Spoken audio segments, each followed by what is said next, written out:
the concepts are all transferable. We all, as marketers, so here's a marketing lesson. We try to make things very niche specific, right? You hear this idea, the riches are in the niches. It's true. If you speak about something in a very specific context, it seems more valuable. But here's the reality. The Lego pieces are all the same. You got to know how to get leads, right? You got to know how to nurture them. You got to have you have to have your pipeline full of leads. You're going to have a certain amount that convert today, certain tomorrow, certain you got to nurture them. You got to have a good conversion rate. You got to have good follow up. Marketing is marketing. Learn the skills. So that's what I'm saying is like, try different things.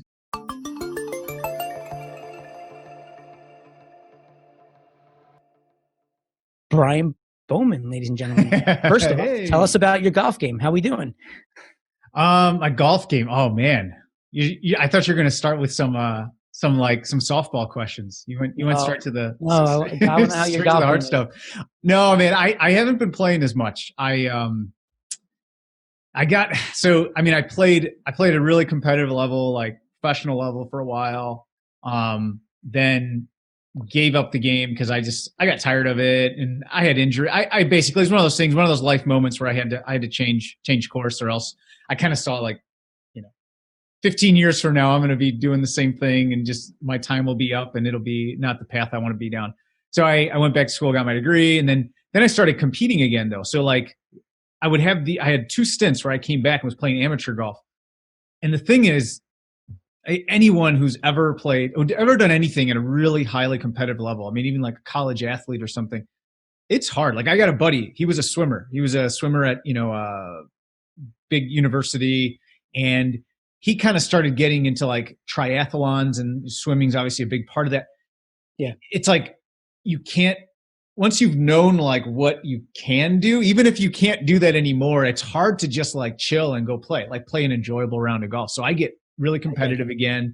I start thinking of this like former self and what I could do. And then you'll go out and I'll shoot 71 and I'll be upset, right? Even though I don't play at all, but I'll be upset because I'll remember some days, the days when I could shoot a lot more. So anyway, I got to balance it. Yeah. So I haven't been playing. I get that. Much. I don't play baseball anymore. I don't do any of that. I love it. I love the game, but yeah, I take my competitiveness and I play tennis or a little bit of golf, but that's, I think what I loved about it was more the competing. I love the sport, but I think I love the sport because I was good at it. Like if I was good at volleyball, I probably would have loved that sport. Yeah. It's the competitiveness, the fun and the drive that is just what I love. That's why I got to find something else. It's just once I'm competing, I love it. I love tennis right now. So is that what you're into right now? Is tennis? Yeah, that's my exercise. I love tennis. That's good. I love how all the brands or not even brands, like markets are advertising about social distancing. Like golf's doing it. Totally. Tennis, I see the tennis commercials all the time on YouTube. God. You should see the US Open right now. If you've watched any of it, it's wild. They're like in this court and no one's there. You can hear everything. Like when they hit the ball and then they're screaming at themselves. They're still doing everything. That's part of their routine. That's how they play. Yeah, they're not going to change that. But it's so wild, man. It's yeah. And then they like put people in the stands, which is kind of funny. So you were a professional golfer. Then you went back to school. Sounds way more glamorous than it actually is, but yeah. I mean, golf's awesome, and it's gotten cooler in the last 20 years for sure, right? Yeah, it's amazing. It's a big sport. By the way, just before we even dive into that, did you see any of the golf over the weekend? This last weekend? Were you watching that? I think it was the BMW tournament. No, I didn't watch this last weekend. So I caught the last probably half hour. And Dustin Johnson hit a ridiculous putt on 18 to go to a playoff. And I guess he's one, and the other guy, Rome, I think is his name. One of these putts where he hit it and he's on the green and he's got to hit this putt to go to overtime or whatever. What it's a playoff. Yeah, playoff. So he was down here, and it was one of those putts where you have to hit it up the hill and then it has to roll down the ridge. So he putts it up and then it starts to roll right at the top of the ridge, and then kind of makes a left turn and goes in. And it's oh my God. So they have to play the same hole for the playoff. They go to the hole. So now their second shot, they both hit the green, but Rome's probably 75 feet away. Okay. He's below. So he's got to hit it above the hill and then again, roll in. And then he nails it. He nails it. It was like one of the craziest finishes I've ever seen. It might be, I'm curious what like the experts say, but like go look at it afterwards. You're going to see some like ridiculous putting, and like watching it live was like, oh my God, I can't believe you said that. Then it's like, oh my God, you said it again. Oh my, dude, it's crazy. It was just wild. And like, there was like 7 people there to cheer for them. Yeah, that's funny. That's funny. Yeah, it's amazing. It's amazing how many lessons you learn. So golf, like so many things in life, but like golf really is a microcosm of life. I'm telling you, man, it's crazy. Like, and the things that there's so many lessons I actually learned in golf that transferred to business. It's nuts. Like, see that? And I think if anyone's ever like sort of achieved a certain level in something, it's transferable skills, right? It's the same stuff that you need to win at something else. Mm-hmm. But golf is interesting, man. And so I played anyway. Yeah. So it sounds really glamorous. Like there's different levels of pro golf. It's kind of like AAA baseball. Like it sounds, whoa, like AAA, you're almost in the majors, but you're broke. Like you're eating like old pizza and stuff for dinner. Yeah. Like, you know, like you're so broke. Yeah. It's you're really, really good, but you're not quite there. So, but it was awesome. I mean, the biggest thing for me, I think Jeff Bezos talks about kind of this risk minimization framework and like regret minimization. I don't know. It's one or the other, but for me, it was like regret minimization. It was like, I was in my early 20s. I was good as an amateur, like really good. And I'm like, man, I just have to know if I got what it takes, right? Because I can live with having tried and like known, but there's nothing like that feeling when you're, I don't know. I like imagine like the 70-year-old Bryan, like, man, like I wish I would have tried, you know? So totally. We just know. So you gotta get after it But I believe that all that played a role in why you're successful today. That's my personal opinion. Well, you face adversity, you faced a lot of pressure, and that was trainings for when, business is up and down. Yeah. And, sometimes it's life, which sometimes totally. you'll take the business problems over the life ones. So totally. And also just simple, like believing in yourself before anybody else does so that you can actually do it. Like in sports, that teaches you more than ever. Like, if you don't believe in yourself, then you're out before you even step to the plate or go to take that putt. You got to believe that ball is going to go in or you're going to hit. Yeah. And that kind of helps you with, you start seeing it. All of a sudden, everybody else is now starting to believe when you start doing it. You know what I mean? Yeah. So and it's amazing how much maybe the average like person watching at home, they don't realize like how much visualization is a part of every professional golfer's routine. Like and I'm not just talking like, okay, I'm going to make this putt. No, they'll visualize the line. They'll visualize it going in the hole. They'll visualize it coming back to them. They'll hear the sound of it going in the cup. Before they hit a shot, they have the same routine. They visualize the ball leaving, coming back. They feel the switch. I mean, they picture every single thing in their mind. When they practice on the range, they're practicing as if it's the last hole at the US. They're practicing the shots. So by the time they're actually doing it on the course, it's like, They've hit that shot so many times and felt like the feeling and seen what's going to happen. Right. And that's what you do in work also. So, cool. So, all right. So talk to us. Tell us a little bit. So how'd you get to be this expert online e-commerce marketer? Give us some of your goals. I mean, the truth is like, who knows, man? It was not planned. Let's put it that way. It was not planned. I played golf. I was always an entrepreneur. Like I started my first business when I was 19, like real business. Yeah. And that's the business I actually sold so that I could go and pursue this golf dream. Then got my degree, became an actuary. So I went to corporate America. Like I was a consultant doing all that. 2 years of being a consultant working like 80-hour weeks. I was like, yeah, this isn't going to work. Like there's no way you could not pay me enough money. I was making good money on the outside. It was like, oh, Bryan, you've made it. Right. Like right. This is I get that. a living hell. Like this is horrible. I can't do this. Yeah. So then I stayed in actuary just for a little bit. Suck you from information. They're just like blood suckers. Oh man, it is taking as much information as they can, and then when they're done with as much output from you, right? Like it just doesn't matter if the machine just needs fuel, like it doesn't care what happens to your life. Like it takes what it needs and then it spits you out, throws I you a did it a check little and says bit, thanks but for the and work. I would used to talk to like some of these guys that did it for a living professionally. Like I was doing it just to meet ends as I was building my business. And these guys had this structure on how they give a little bit, but not enough, that they have to stay with them for a period of time. And they would talk to me about how they went about doing it. And I Yeah. felt like it was like, it reminded me of like how the chiropractors, they say like, they kind of fix you, but they don't Kind of like, really fix you so you can come back the next time. You know, like, yeah, they got to spoon feed the cure, you know? yeah, I was like, this is not for me. I'm like, I Yeah. like my obsessive compulsive. I just want to give it all to you right now, and I want to see results like in 15 minutes. You know, like this, Yeah. so this doesn't add up. But Yeah, I hear you, yeah, man. that's funny, man. Yeah, I hear you. I did it, you know, because I felt like it was one of those things where it's like, all right, I have to do what I'm like meant to do. You know, I can't do what I want to do now. I got to do what I'm meant to do. Yeah, And man, I couldn't. So when I was working at a consulting company, I couldn't take the hours anymore. I realized I literally like half the guys in that office were divorced, and I mean they were on their like second and third marriages. I was like, this isn't going to work.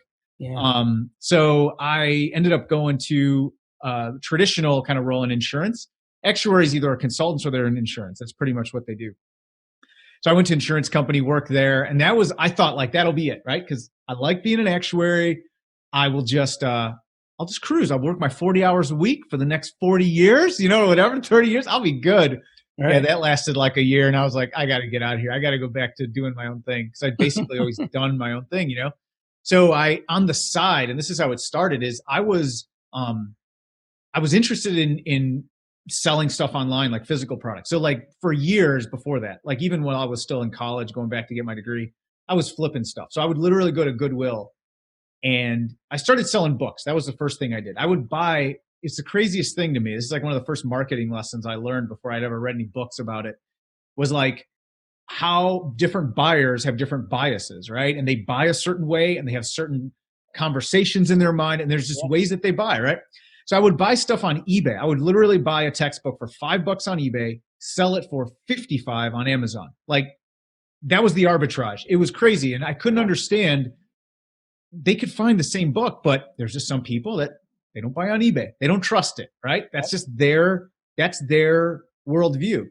So I would do that, make some extra money. Then I'd go to Goodwill. I would find, this is kind of gross, dude. I would find used like razors, like electric razors, buy them for $7, sell them for 50 on Amazon. Like who would buy a used razor? Like it had pictures. It was kind of rusty. People would buy them. Just it's disgusting. I don't understand it. That's another lesson, right? Is you are not your buyer. You know, you figure out what your buyer wants, and it's probably not what you want. Yeah, your junk is somebody's gold. Yeah, right? Exactly. So then that's kind of like, and then we started flipping furniture. That's when we started making actually pretty good money. We'd go to state sales. We'd find like these pieces, flip them for a pretty good amount. Yeah. So that, I was always doing kind of the physical product stuff and like listing things on Amazon and eBay. And I guess nowadays, I didn't know if that's what it was called. I guess it's like retail arbitrage, like that's what it would be, or online arbitrage. And then you were like a performance marketer for like used products. Like, yeah, like used products. Yeah, yeah. I mean, actually, and I kind of was, because then my like at the time they weren't my in-laws yet, but they'd be like, "Hey, here's a garage full of stuff. Like, do you want to sell it? And you get you can take a piece of it." I was like, "Yeah, sure, whatever." Yeah, so I'm like listing stuff and getting my cut, right? Yeah. Because I had a skill set that I was developing. And then ultimately, what happened was I found out about private label. I didn't know this, that this mouse, let's say Logitech buys this and they put their label on it, but there's a company in China, maybe not the specific product, but there's a company in China and they make these, and I can slap Bowman mouse on there. And I didn't know that was a thing, right? I didn't realize that the Trek mountain bike, there's Joe's mountain bike. That's the same thing, made in the same factory off the same production line. It just has a different brand on it. Yeah. So we started private labeling our own stuff. It was camping and hiking gear. We kind of made up this line of products. And long story short, man, I was able to actually, I had read 4 Hour Work Week, and he talks about, in that book, Tim Ferriss talked about negotiating work from home. So I kind of started moving 1 day at home, 4 days at the office, 2 days at home, 3 days at the office, to the point where I was 4 days at home, 1 day at the office. I was only coming in on Fridays. I was basically just getting my work done, make sure I was, had integrity there, got that done. But any of the free time I had, I was building this business on the side. And yeah, long story short, we were able to actually transition out of there, and that's how I started, building e-commerce brands. That's awesome. Yeah. Yeah, I remember seeing something where they set up shop on a street, and they had these it was beans, and they had these like two different beans, one in one thermos, one in the other. They didn't show what the brands were, and they would let the person taste each of the beans and say which one did they like better. And they were both Heinz beans, and they would be like, it just was fun. This one tastes a little saltier, and it's got a little, in their mind, give people the opportunity, right? Yeah, it was the same exact thing, but they started doing this thing, and like there would be these comments on how this one was different than the other when they were exactly the same. And then they did another test where they took a different brand and Heinz, but they didn't tell them which one they were, and some of them liked the other brand better, right? And then when they asked them which one would they buy, there was not everyone said Heinz. Heinz, yeah. Yeah, exactly. No brainer. And it just showed how important brand awareness is, and just the marketing part of the business. And like the whole private labeling, it's there's the same products out in the world, and it's just, who do you trust? Right? Exactly. And it's interesting because I think there's businesses, Warren Buffett would call it a moat. That's why he invests in Coca-Cola and Heinz. He actually owns Heinz. They are Berkshire Hathaway's 100% owner. Heinz, See's Candies. They acquired that whole company and decades ago. But the point is, he likes to buy moats, and I think that while it's true for certain brands, you're not gonna. You have a choice between a Snickers bar and like Joe's chocolate bar, or whatever. Joe's chocolate caramel bar. You're not gonna buy that one to save 5 cents on your Snickers bar, but that is changing. Maybe not for Snickers, but for a lot of different things in physical products. People are okay with the no-name brands and supporting smaller brands and a different customer experience, which it's amazing. Like I don't think there's ever been a better time in history to totally especially with what's going on. Well, I think that to your point. The opportunity is that these smaller brands with the online digital world is able to cater to a certain target demographic, right? Yeah. So they create this niche market, and they're solving the problem better than these bigger brands that have this mass marketing play where they're just marketing to everybody, where a smaller brand's like, you know what, I'm going to focus on this niche, and I'm going to take care of those people because I get what they're going through, and I'm going to do better than anybody. And no one else is paying attention to it. And that's a huge opportunity, Yep. That's totally 100%. Right. I totally agree. Huge opportunity. Cool. So now you started doing your private labels, building your brands. Yep. And so when did you get into coaching? When did that? Yeah. So, basically it, again, just kind of, I've been super blessed, man. Like, even though, and maybe part of this is perspective, but I really don't think it's that. I think I've been really blessed, and opportunities have appeared, and I have my own reasons why I think that's happened. And but we started this with the private label stuff, and then I started just documenting my journey. That's all it was. I was literally just, this is back before people were in 200 Facebook groups, right? It's like there weren't as many, and I started a Facebook group and just said, hey, I'm gonna share my journey selling on Amazon, private label. And I had more of a numbers side. So I was an actuary, which is, I don't know if anyone listening to this doesn't know what that is, right? It's just a numbers and stats guy, like math guy. And I kind of had that kind of background. So when I took that and used it in my marketing of my products and understood the numbers, it gave me a huge advantage, because everyone else was just emotional. They're just running up bids, because they think it's a good keyword or whatever. Oh my goodness. You're my DNA. You're speaking my language, man. You were speaking my language. Yeah. So, and you got to imagine it's a world where all these people have rushed into this market. They know nothing about the numbers. It's just pure emotion, right? Yeah. And it was the Wild West. So like anybody could just make money doing anything. Well, then I was kind of like able to just be a little bit sharper, And I was documenting that. So I would build these spreadsheets and pivot tables and all this stuff, and I would share it in this group. And that kind of started getting me a little traction with like a little audience, right? That's just how it started. I had no intention of ever coaching. I just thought it was a good idea. And then little by little, man, people just would reach out like, hey, really like the content you're putting out. Would you consider coaching? I'm like, no, I don't do anything. We do any consulting? No, I don't. I'm just building my brand, And by like the 15th time, hey, could I pay you for an hour? And like, sure, let's try it. Let's see, let's see. All right. And man, I loved it. I just absolutely loved it. I loved building my stuff was awesome, but I just loved helping other people break through. And I guess it's not that much of a surprise. Like I thought I was going to be a teacher, like in academia and get a PhD and all that stuff. So I loved it, man. So yeah, one thing led to another and kind of ran with that side of the business. And that's ultimately great. That fulfilled me more. So kind of when that happened, focused on that. How did it go from this is pretty cool and fun and people want to learn about me to I got something here. This is a business. Like, what do you do at that point? How do you take a fun hobby, like hop on a call once in a while to, all right, now how do we scale this thing? Yeah. So the first thing, it's a tough question because running the two businesses was tough. Cause like I did love building like our own stuff, our own brands, but I loved the coaching piece too. And running both, I didn't have a team or anything. So I'm like half of me is doing this and putting out these fires, and I'm 2 a.m. and I'm on the phone with China, like trying to figure out what's going on with suppliers and all this. And then on this end, I'm maybe doing a little bit of coaching and consulting and thinking that's possible. So ultimately it was, which one was I going to focus on? I did get some help on the brand side. So I was able to focus my time and like my headspace to the clients. Yeah. And then it was like, kind of, again, I was a little bit slow. There was probably tons of like training and stuff on this. I was just kind of figuring it out as I went.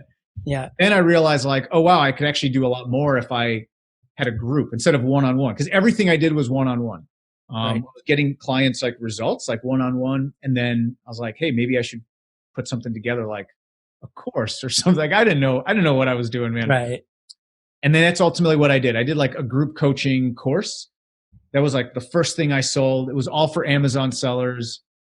And then that branched into off Amazon, which is now what we do. We basically, our business, Ecom Underground, is 100% helping sellers scale off Amazon. So Shopify primarily. We use some ClickFunnels or any other platform, WooCommerce, BigCommerce. We got people on all of them. I'd say most of them are Shopify. But the whole point is, they're trying to scale. We don't really work on helping people get started from zero to sale. Yeah. But if they're already selling, we show them the systems, the process, the marketing, the data, everything they need to scale their business. We do have a lot of Amazon sellers because we got, they don't want to be dependent on that platform. It's a great platform to make money, but not so much security. Totally. So yeah, that's ultimately, kind of the direction we went in. Yeah, that's a huge market because ultimately what's happening is no one's walking into stores anymore. So all of these brands now need to figure out, oh my God, how do I make money online? Yep. Now, yeah, you can go to Amazon and you can put your stuff up on Amazon, but one, you do not own your traffic. That's number one. Two is the amount of rules you need to follow it's a challenge, right? And three, Amazon is pretty open about that. They might do the exact same thing you're doing. If they see that all the time, man. If they see that something's really working well, they're gonna compete with you. So you're dude, I could give you example after example. I mean, because this has been like, so they're getting all this data on your business, learning. Well, taking all I don't need to figure out what's working or not. All right, this is the highest selling product. It's selling like gangbusters. All right, we're gonna go focus here. Right. So like a lot of these brands now are stuck with this. How do we get people to get to our website? How do we get people from a click on Google or Facebook to come to me rather than me having to going to Amazon? So that's why like where you're at right now, I mean, it's a huge opportunity to help coaches, direct marketers, and huge brands. I mean, God bless. Yeah, man, it's underwater. It's an interesting time and super. I mean, it is really fulfilling, man. When you take someone like, who's totally dependent on this platform and the reality is like, it's hard to have peace of mind because and that's the thing is these big marketplaces, I don't want to pick on Amazon, but it's like just big market. Etsy is another big one that, a lot of the sellers are doing well, but they don't really have true independence and security. Yep. And these platforms, these marketplaces just, they take a little bit more, and a little bit more, and they restrict a little bit more, and they restrict a little bit more, to the point where, because they know they've got you by the tail. So it is a great time. It's an interesting time, man, because it's good. There are good places to launch products and to learn how e-commerce works. I always see Amazon as like living in a dorm room. Like when you're in a dorm, you're kind of independent, but not really. Like it's not really like owning your own place and having a job and everything, right? But it's more independent than your parents' basement. Totally. That's kind of how I see it. Right. Yeah. That makes sense. Yeah. So now, with where you're at with the business, how do you decide who you want to work with? Do you want to work with the big retail brands and go out with like these massive commercial companies, like a Walmart or Children's Place, or is it more along the lines of somebody that's selling something on e-commerce that's like a SMB and they need to figure it out and they don't know how to buy traffic, they don't know how to get a click their way? I mean, yeah, it's a good question, man. Because I tried I actually had opportunities. I've worked with like 9-figure brands, man, like huge brand. Everyone would know the names. Like it felt like I was back as a consultant. Like it felt like I was back in the big consultant where it's like, there's the RFPs, documentation, and it just the contract. And I don't know. It just felt like it was soul sucking. And the bureaucracy. Totally right. And the bureaucracy, the RFPs, they're planning for 2025. Yeah, exactly. Exactly. I gotta eat today. Yeah. So like I have this. So yeah, the answer is SMBs, and all we do is, now at the same time, we don't work with people who are just starting. I think that there's just there are a lot of good stuff out there to get you started. But honestly, I look at, and maybe it's because of how I started. Like I watched YouTube videos, I listened to podcasts, and I just went out and I did it, and I maybe crashed and burned a little bit, but we figured it out real quick. Then we got to a point really quick where it's like, I knew I couldn't do it on my own. That's when I started investing in coaches and masterminds and all that. I've invested heavily in my growth, but at first it was a lot of reading. It was a lot of like free stuff initially with e-commerce, because you got to just test it out. So and I think that, to be honest, it's mindset, man. Like a lot of the initial, like getting started in business, you got to have the right mindset. And I'm not sure if it takes the right person, I think, to like help take someone from having no mindset of being an entrepreneur to having that, like that entrepreneurial grit, like that mindset. That's a chasm to cross. So for us, what we find our sweet spot is like, they're already doing some sales and we can help them scale. We have a lady who just joined. She was doing like $1,000 a month in sales. And I mean, she did 3 months in, she did like 25 grand, like last month. Like she's just like absolutely taken off. But now she's got other headaches, right? Because now it's like supply, she was used to ordering. Yeah. Supply chain. Supply chain, right? Like she was used to ordering a couple $1,000 in product. Yeah. Now she's thinking like containers, right? Like now she's got to figure all that out. So it's like small kids, small problems, big kids, big problems. Exactly. Totally. But you want to have that problem. But that's way more fun, dude. It's so much fun. So give us an idea of like when you get a client that's got some sales, they're not really doing much. Like what's that framework look like in the 90 days of, give me an idea so that when the people that are listening here could get a little gold from you for free, because that's what you were doing. So before they reach out to you, give them like a high. You take on a client like that. Like what happens? How do you get somebody from that 1,000 to 25K? So the first thing is, there's so many things. So the first thing is we do want to get a good idea of what's their current process. So when we talk, first of all, we talk with them. We're like, hey, how do you get a customer right now from stranger to customer? What does that look like? And most of the time it's going to be like referral traffic. It's going to be maybe some Facebook ads, but a lot of it's kind of word of mouth. That's what they'll say. And that's usually why they're kind of at that $1,000 or $2,000 a month mark. Cause they don't really have a way to like turn the faucet on profitably and to actually scale. So then first we make sure that, if they tell us, cause here's the thing, great marketing will never beat bad math, right, Eric? So if they tell us, man, we've tried everything you can imagine with paid ads, we can never get it to work. We can't sell a single product with paid ads. Like, I don't know if I'm going to be able to help them. Like, because that my core thing. Like, I'd like to think I'm a good marketer and a good advertiser, but zero times 100 is still zero. You know what I mean? Totally. So it's like if they've gotten no result, right. I'm not the influencer marketing guy. I don't know how to do that. I mean, I know more than the average person, right? Yeah. But that's not my thing. Yeah. Well, I mean, it's like the challenge with that, with people that just jump in and don't understand the media arbitrage and buying media, is every click has a value. You might not necessarily be selling product on the clicks that you're buying, but there's a lot of things that could be playing into why you're not getting a sell, right? It could be your marketing. It could be your headlines. It could be you're too expensive, or you're paying up too much for the click, right? So there's so many things that you can get into with once you dive in and look at the numbers, and I'm sure you do that all the time. So exactly. So just look at what's that acquisition look like? What are they currently doing? Is it different than what we do? If it's not different and it looks like there's some promise, I usually can look at an ad account and see right away, like, yep, I can see 3, 4, 5 things like this is done, right? You know what I'm talking about. You just see it instantly. And that's when you get like the chills and you're like, all right, let's go. Let's rock and roll, because we know we can help you. Yeah, I totally can help you. Yeah. And then the back end, that's the biggest thing with e-commerce that I see. Even successful brands, just they hate money and they're just not taking it off the table, is the back end. What's your follow-up look like? How are you maximizing LTV and lifetime value of the customer? So many businesses are front end acquisition, hunting mentality. Go out, kill, eat, go the next day, kill, eat, and they're not doing anything to farm their current leads and their best prospects, which are their customers.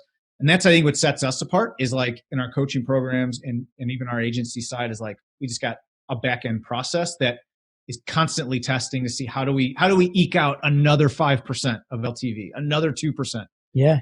Oh man, you should be selling for Survey Detective. This is, that's exactly it. It's all about just building your list, right? It's so funny you say that, because I see a lot of people do that. They'll buy a click somewhere that's not their media. Yep. And if they don't make money, it's over. Like right away. Yeah. If they don't eat right away, they're like putting so much pressure on themselves to make money on the first click. Whereas you don't necessarily have to be profitable on that first click, as long as you capture some information and you can create that connection with what you're describing, your follow-up sequences.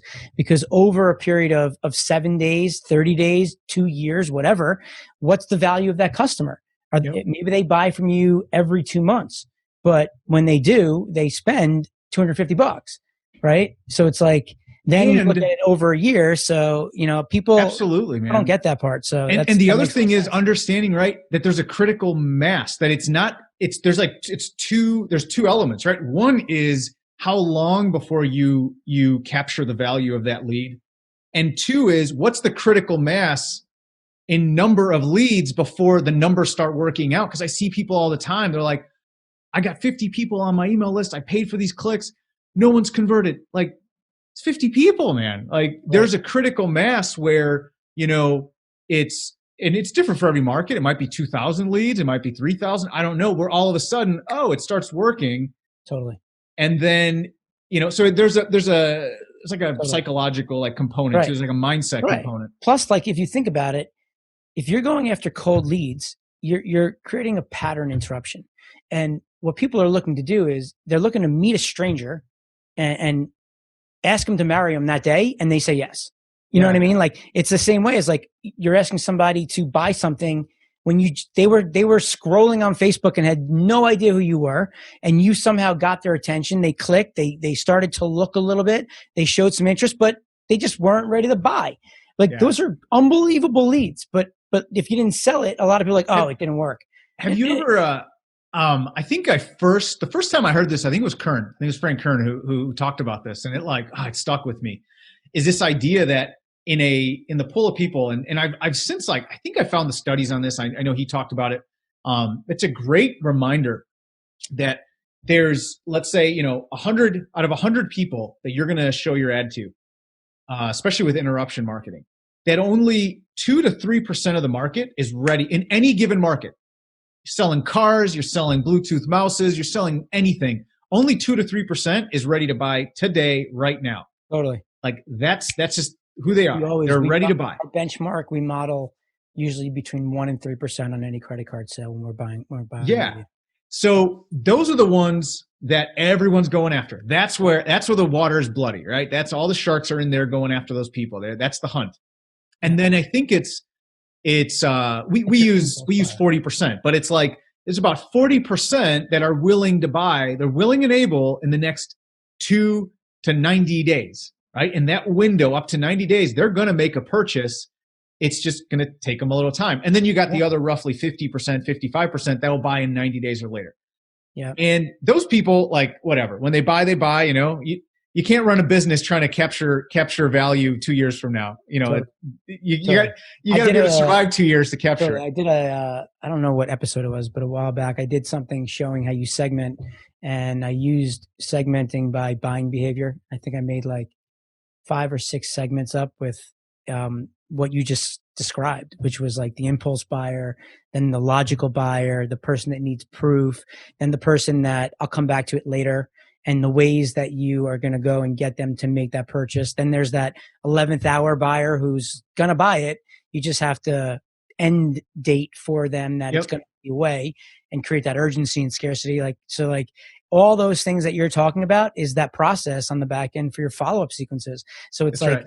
That's like that's essentially what we bake. Exactly. That's what you bake into your cart abandonment, into your, post-purchase stuff. So, but what's interesting is how no one's competing for that 2 to 90 day period. Like that's the blue ocean in e-commerce. I know for sure. Totally. That's the spot. You don't have any competition at that point because now they're on your list and you're not paying for the click anymore, right? Yep. You're just pressing send an email.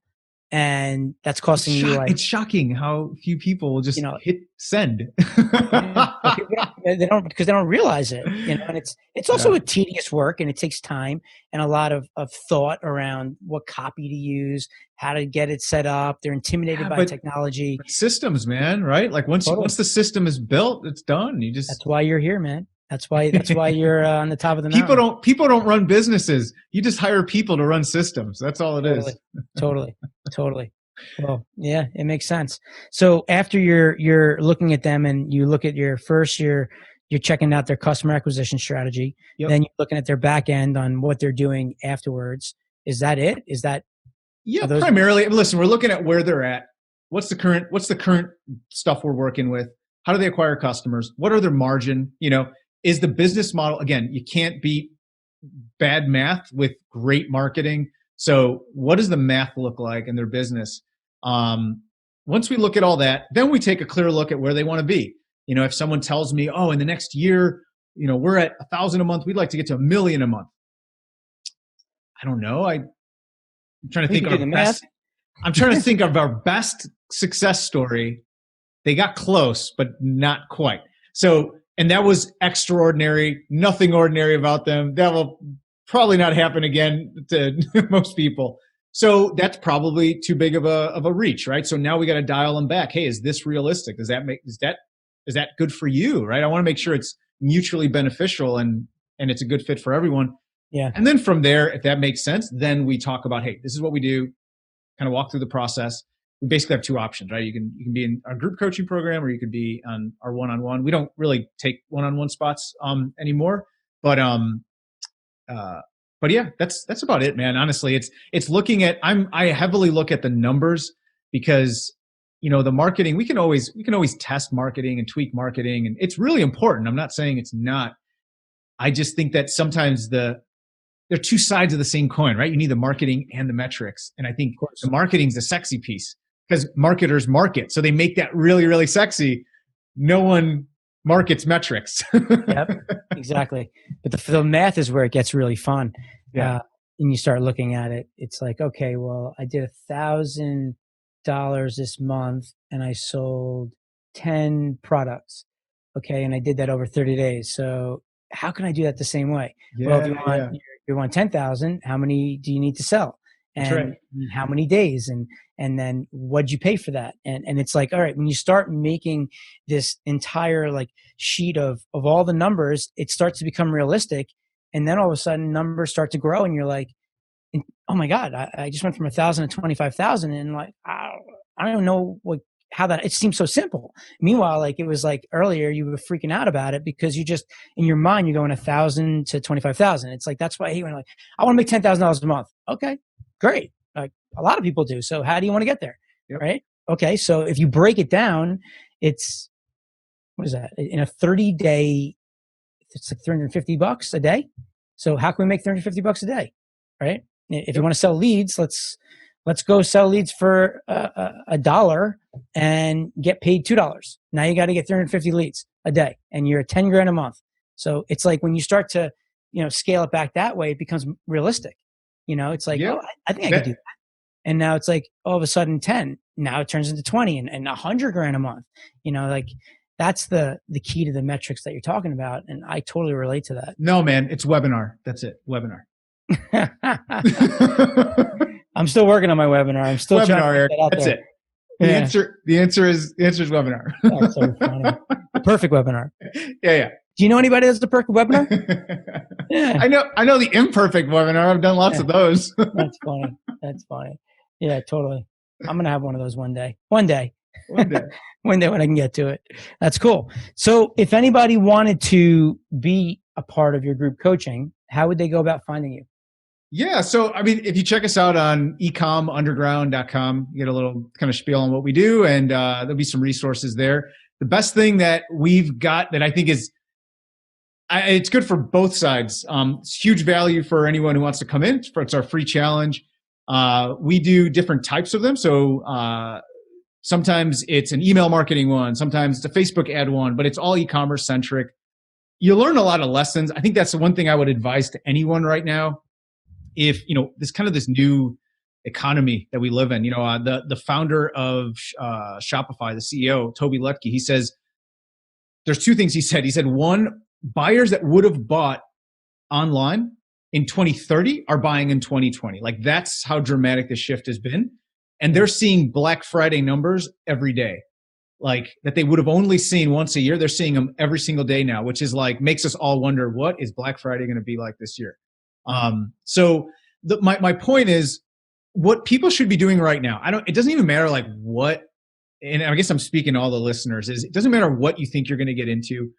Start sharpening your sword on this idea of online marketing. And, the concepts are all transferable. We all as marketers, so here's a marketing lesson. We try to make things very niche specific, right? You hear this idea, the riches are in the niches. It's true. If you speak about something in a very specific context, it seems more valuable. But here's the reality. The Lego pieces are all the same. You got to know how to get leads, right? You got to know how to nurture them. You got to have you have to have your pipeline full of leads. You're going to have a certain amount that convert today, certain tomorrow, certain that you got to nurture them. You got to have a good conversion rate. Got to have good follow-up. Marketing is marketing. Learn the skills. So that's what I'm saying is like, try different things. Watch free stuff. Listen to shows like this. Join join challenges. If they're free, it doesn't cost you anything. And even our e-commerce marketing one, our e-commerce challenge, you're gonna learn things that are e-commerce. I'm going to talk about in the context of e-commerce, but they apply to anything. You could use that to go sell, sell cars. Like it's the same. It's the same stuff. Yeah, totally. So that's what I would advise people to do is just start getting familiar with this whole landscape. And like Jay Abraham would say, knowing how someone does it in a totally separate vertical than yours might give you some really good ideas that are new and fresh in your space. You're in real estate, but you see how e-commerce sellers do it online. Take an idea there and apply it in your real estate business and it'll blow up. It could blow up. Totally. That's amazing. I did that. I remember one time, I was trying to figure out a marketing play and I went to Google, if you ever heard of it, google.com. And I Googled the best Super Bowl commercials of all time. Okay. And I started to just watch the commercials, trying to get an idea of how to make one of those things relevant to what I was doing. but just the same theme of why that thing kicked off from, I mean, who's watching the Super Bowl? Hundreds of millions of people, right? Yeah, And yeah. the best one, like, people love for some reason. So I start looking at it and being like, why did they love that?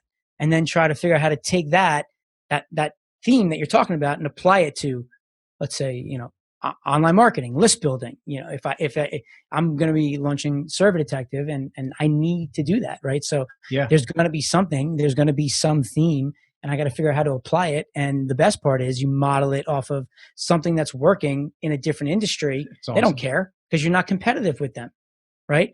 The problem is, like, people go to their competitors and then they start knocking off their competitors, and I'm all for hacking. Go for it. You need to know the competitive landscape and what they're doing, how they're pricing, what are they marketing? Is it working or not, to understand? But you really shouldn't be knocking off, like, your competitor. Like, you know what I mean? Versus if it's like, let's say I come up with a good idea and what I'm doing is lead gen and using surveys, and then you go and you replicate that in your e-commerce business. That does great. Go for it, man. And those are usually where the best ideas come from, because no one else in your space is doing them. If you do the same thing as everyone else, you get lost in the noise. Yeah. But then you do something that's different and it stands out. And again, it's totally normal in this other space, but then, Right. in your niche, it's fresh. So, yeah, that's the main thing is learn kind of how other people are doing it, learn the basic rules of, like, marketing, and then you just start testing stuff. So that's what we do. We have an e-commerce challenge and we kind of pick different topics. The one we got coming up is email marketing. So we'll talk about kind of our email marketing strategy, and we give templates and resources. So it's, I'm a firm believer in results in advance. Giving people a reason to pay attention, because there's a lot of people trying to grab your attention. So we try to give them a really good reason to stop and actually ignore someone and pay attention to us. So. Totally. And I'll even say one of the things that you'll want to do in addition to that is just go to a guy like Bryan who's done it, and you'll fast track your success like years in advance. I mean, he's gone through it, right? I've been through lead gen for almost 20 years now. So I've been through the down times and the good times. You've been through the down times and the good times. By being around you, it's, people sometimes will hear like, all right, and I don't know what you charge, but someone will charge 25 grand, right? And you're like, man, are you crazy? That's really expensive. Yep. And I think to myself, well, wait a second. Okay, what school did you go to? I don't know, I went to Syracuse. Great. How much you pay here? About 75 grand a year. Okay, whether your mom did it or you took out student loans. Okay, so you spent 300K and now you're trying to figure out what to do with yourself, right? But you're telling me now this guy over here who's making millions of dollars a year is going to tell you how he's doing it for 25K. Think about that for a second, right? And when you think about that mindset, it's like, wait a second, so that guy's going to tell me how he's making money? Yep. And exactly how he's making? Yeah. Okay, great. So your return on investment could be in less than 30 days, possibly, if you really, dig in and go after it. So it's like, it's a bargain. You should be charging 300 grand. You know what I mean? Because you're, Dude, you're taking somebody and turning them into like an entrepreneur who can have a financial. The first time, honestly, man, I remember the first time when I joined my first mastermind. It was 25 grand. And it basically got me like 2 live meetings and like a Facebook group.